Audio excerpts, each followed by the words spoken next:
하려고 하기 때문에 거기서부터 여러 가지 문제가 발생하는 거죠. 그러니까 말하자면 어떤 가장 먼저 선결돼야 될 과제는 그런 과거가 있는 분들이 자신의 과거를 반성하고 회개하는 그런 작업들이 있어줘야 된다고 생각합니다.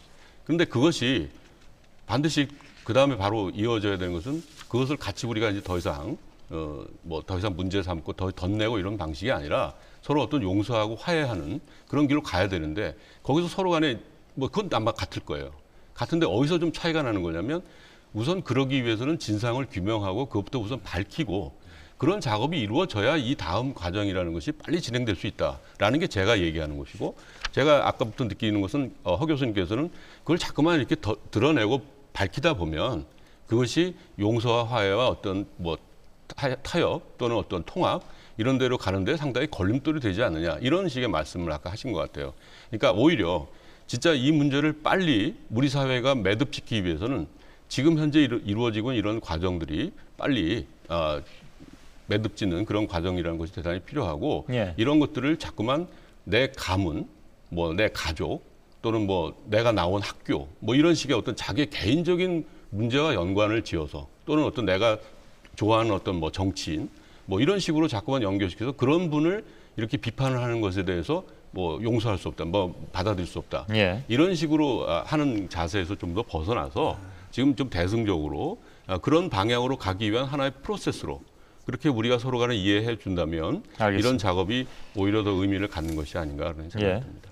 허 학장님. 예, 주 교수님 제 말씀에 전적으로 동감하는 부분 두 개입니다. 하나는 그 어떤 개인이나 자기 이해관계를 넘어서서 우리가 그 성찰을 해야 되는 부분이 있다라는 거 그거 동감하고요. 그리고 우리가 이 통합과 화해를 위한 첫 단추를 이게 낀 걸로 생각해야 된다. 동감하는데 이제 제가 이제 그 생각하는 부분은 이겁니다. 그러니까 그 우리 지도급 인사들에 대한 이 채찍이거든요. 그러니까 이 채찍을 우리가 이렇게 생각해 봐야 되지 않나 싶습니다. 아까 시민논객이 질문할 때 불란서나 저 네덜란드 같은 데 비해서 우리는 왜 이렇게 긴 기간에 비해도 저거 하지 못했는가. 사실은 저희는 그 불란서나 이런 데는 시민사회로 이룬 데고 독일은 후진국이었어요. 그 시민적 자유를 모르는 전체주의 파시즘 국가가 들어왔는데 시민적 자유를 망각하고 거기에 협력한 이들을 갖다 용서 못한 거죠. 근데 사실 저희는 그때 시민사회나 우리 국민국가를 이루지 못했고 사실 그 당시에는 당시 제국의 시민이었던 거죠. 그러니까 일본 제국의 국민이었단 말입니다. 그러니까 그 부분에 대한 책임은 우리 지도급 인사들에게만 채찍을 들어서 해결되는 건 아니고 예. 우리 역사 전체가 жил머져야 될 그 아픔이고 서름인 거거든요. 그러니까 그 부분에 대해서 좀 더 우리가 좀 너그럽게 보자는 말씀이지. 예. 다른 그 사람들을 갖다가 감싸고 돌자는 얘기가 아닙니다. 그거는 지도급 인사 몇 명에게 책임을 물어가지고 우리가 될 일이 아니고. 예. 그리고 제가 조금만 더 말씀드려도 되나요? 짧게 예, 짧게. 부탁드리겠습니다. 예. 그러니까 역사라는 것은 사실은 우리 시민사회를 건강하기 위해서인데 그러기 위해서는 성찰도 필요하고 일정 정도 자긍도 필요하다고 생각이 듭니다. 우리가 이렇게 이뤄놓은 거에 대해서 채찍질을 너무 하다 보면 애가 죽는 수가 있거든요. 예. 그러니까 어느 정도 건강성을 유지하기 위한 성찰과 그리고 우리 시민사회의 그 자긍성을 지키는 알겠습니다. 부분이 두 날개가 같이 펼쳐지는 균형을 이루는 게 필요하지 않는가 예. 이런 생각이 좀 듭니다. 박한영 실장께 드리겠습니다. 예, 큰 틀에서 보자면 친일면 사정은 역사 죄송합니다. 역사의 보복서가 아닙니다. 이것은 다시 말하면 과거에 그러한 친일 행위가 있었지만 어차피 친일 청산이 안 됨으로써 당사자에게도 친일 행위를 했던 그분들도 마음의 빚이 돼버렸어요. 예를 들자면 그 잘 아는 파인 김동환이라는 시인이 있습니다. 국경의 밤을 썼던 이 시인이 사실 일제식민지에 좀 친일 많이 하셨어요. 그리고 6.25 때 납북이 되셨습니다. 그러나서 그 파인 김동환 탄생 100주년이 될 때 그 아드님이 계셨어요, 남한에. 이분이 아버님 100년 탄신제가 되니까 아버님의 기념사업을 하고 싶었어요. 근데 이분이 그 자료를 모아서 기념사업을 하는데 아버지 친일을 본인이 알고 있었단 말이죠. 저는 파인 김동환 선생의 아드님이 했던 말이 오히려 우리보다도 더 절실하고 피해자의 또 관계자의 말이기 때문에 해서 그걸 대신하겠습니다. 이런 말씀하셨어요.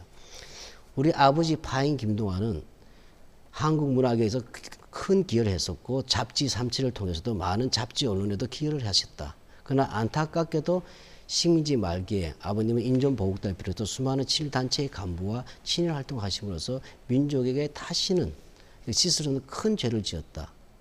근데 더욱더 내가 슬픈 것은 나의 아버지께서 6.25 때 납북되심으로써 이 민족 앞에 직접 당신의 입으로 사과할 기회를 놓쳐서 이 자식이 대신하게 됐기 때문에 너무 당신에게 안타깝다고 얘기했습니다. 이제 아버지와 탄생이 100년이 되는 이 시점에 아들인 내가 아버지의 업적이 모든 글도 모으지만 이 아들의 손으로 직접 아버지가 친일했던 글들을 다 수집을 했다. 이것을 뒤에 자료집을 함께 놓아서 이 후대 학자들이 이걸 객관적 평가해 주기 바란다고 하셨습니다. 예. 저는 이 부분에서 이미 우리는 정답을 모르진 않는다. 다시 말해 손에 쥐었던 떡이 너무 커 보이는 것입니다. 눈앞에 떡이. 과거에도 해방 직후에도 친일을 청산할 때 기득권을 지키기 위해서 친일 청산을 반대하다 보니까 60년대 후손에게 칼날이 돼서 돌아오지 않습니까? 아프게. 예. 복수가 아니다. 마찬가지로 저는 아까 주 교수님도 말씀하고 주 박사님도 말씀하셨고 또 교수님도 말씀했지만 이 사전 그런 속에서 우리 내부도 일본 제국주의에 협력했던 부끄러운 역사가 있음을 함께 고백하는 반성서이고 여기서 우리는 이제 뭐냐 돌아가신 친일을 했던 그분들의 문제가 아니고 살아남은 우리들이 이것을 어떻게 대면하고 어떻게 푸느냐 하는 그것이 오히려 역사적 문제다. 알겠습니다. 그래서 올바른 길을 찾을 수 있다고 저는 생각합니다. 예.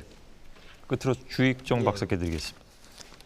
그 친일 인명 사전은 어쨌든 지금까지 그 밝혀진 친일 행위의 진상을 밝히는 작업으로서는 어쨌든 가장 잘 된 작업으로서 앞으로 친일 그 행위를 어떻게 우리가 해석할 것이냐에 대한 연구에서 가장 그 좋은 출발점, 토대가 되리라고 생각이 됩니다. 그런데 그 받아들이는 방식에서 예를 들어서 이런 유력 인사들의 여러 가지 친일 행위들이 밝혀졌다. 특히 뭐 김동완 말씀을 하셨는데 그 후손은 사과까지 했다 이런 말씀을 하셨습니다. 그런데 사실 여기에 등재된 분들이 민족의 그 부끄러운 그런 행위를 했다 하더라도 그걸 후손들한테 사과를 하라든가 이렇게 요구를 할 수는 없습니다. 후손이 사과를 하면 좋은 거고 그렇죠. 사과를 안 해도 아니죠. 그만입니다. 예. 그래서 그 문제는 뭐 예를 들어서 뭐 동아일보라든가 이런 식으로 계속 이어지는 가문이 있지만 그 사과 이런 걸 요구할 수는 없다고 생각이 들고요. 그다음에 이 친일 일제말의 협력행위라는 게 잘 아시겠지만은 이 사전에 들어있는 게 전부가 아니지 않습니까? 이건 유력자의 친일이고 이름이 드러나지 않는 무수한 사람들의 친일 협력행위들이 있습니다. 그러니까 제가 드리고 싶은 말씀은 자 일제시대에 과오를 범한 그들이 있다. 저들을 규탄하면 된다. 이런 게 아니지 않습니까? 그들을 포함해서 이런 유력 지도자들을 포함해서 많은 한국인들이 이 전쟁의 광기 속으로 휩쓸려 들어간 그런 부분들이 있습니다. 그런 부분들에 대한 성찰, 연구, 깊이 있는 연구 이런 것들이 진행되기를 바랍니다. 예. 그래서 알겠습니다. 네 분의 토론 여기서 마치도록 하겠습니다. 잘 들었습니다. 자, 인사드릴 시간인데 이제 제가 진행하는 100분 토론은 다음 주에 꼭 한 번이 남았습니다. 다음 주 100분 토론은 10주년 기념 특집 프로그램이기도 합니다. 그동안에 100분 토론에 자주 출연해 주셨던 대표적인 농객 여러분들 5분을 모시고 진행을 하겠습니다. 소통과 토론에 대해서 얘기 나누는 그런 시간을 다음 주에 가질 텐데요. 방송 시간도 특별히 좀 앞당겨서 다음 주에는 목요일 밤 11시 10분에 편성이 됐습니다. 1시간 앞당겨서 여러분들을 마지막으로 만나 뵙도록 하겠습니다. 자, 오늘 시민농객 여러분들 또 방청객 여러분들 수고 많이 하셨습니다. 방청객 중에는 고등학생들도 보이는데 제가 듣기로는 오늘 수능 시험을 마치고 온 학생들이라고 합니다. 끝까지 졸지 않고 방청에 임해 주셔서 고맙습니다. 잘 보셨죠, 시험들은? 네. 대답이 없으시군요. 잘 보셨으리라고 믿습니다. 네 분 토론자 여러분들 수고 많이 하셨습니다. 여러분 다음 주 목요일 밤 11시 10분에 다시 찾아뵙겠습니다. 고맙습니다.